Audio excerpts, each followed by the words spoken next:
It is time for the news bulletin, and we will be starting straight away as the Minister of Foreign Affairs, Migration and the Egyptian expatriates, Abdullah, reviewed the Arab plan for the early recovery and the reconstruction in the Gaza Strip with the U.S. Middle East Special Envoy Steve Witkoff over the phone.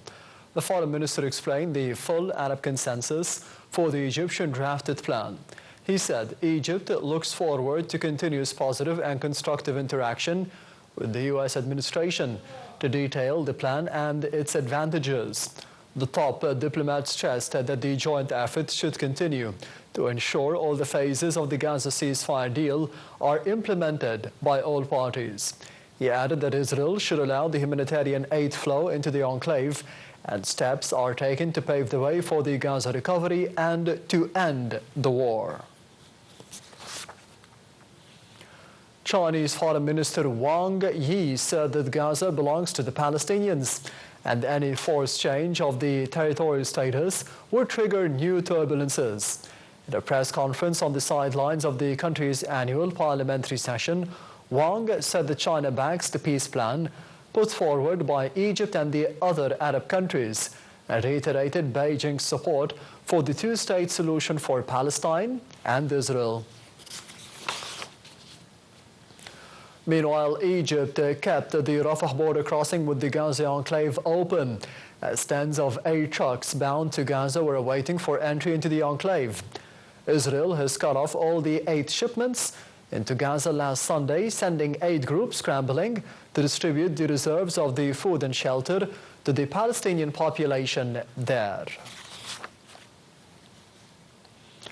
Israeli occupation troops continued the incursion in Tul Karm city in the West Bank for over 40 days, as the Israeli army raids in the Palestinian refugee camps in the northern part of the Palestinian territory continued for 27 days. The raids that sent tens of thousands of people fleeing the refugee camps come in a renewed push to formally absorb the West Bank as part of Israel. Director of the West Bank Affairs for the UNRWA, Roland Friedrich, said that the Israeli offensive appears to be part of the Israeli occupation's vision of the annexation.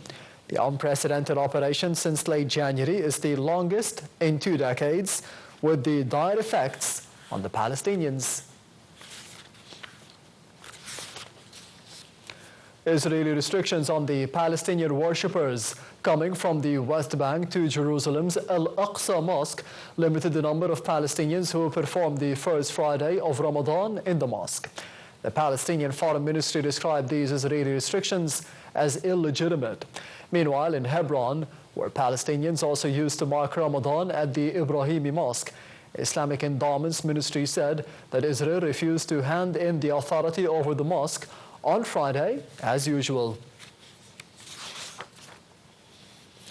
In Syria, the new authorities launched a sweeping security operation after clashes with the fighters loyal to former President Bashar al-Assad left at least 71 people dead. The violence saw the fiercest attacks on the country's authorities since al-Assad was ousted in December. Restoring security has been one of the most complex tasks for the new authorities. A curfew was imposed in the coastal province of Latakia, the Assad clan's former stronghold, and home to a sizable Alawite community. Hungarian Prime Minister Viktor Orban said that the European Union cannot afford to finance the Ukrainian military efforts, as the U.S. financial aid is no longer guaranteed. Orban's remarks come after the leaders of 26 European Union countries signed a statement voicing support for Ukraine without Hungary.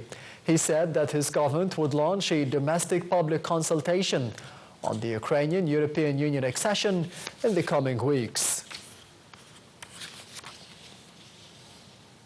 Ukraine said that Russia had launched at least 58 missiles and 194 drones in an overnight barrage targeting the energy facilities across the country.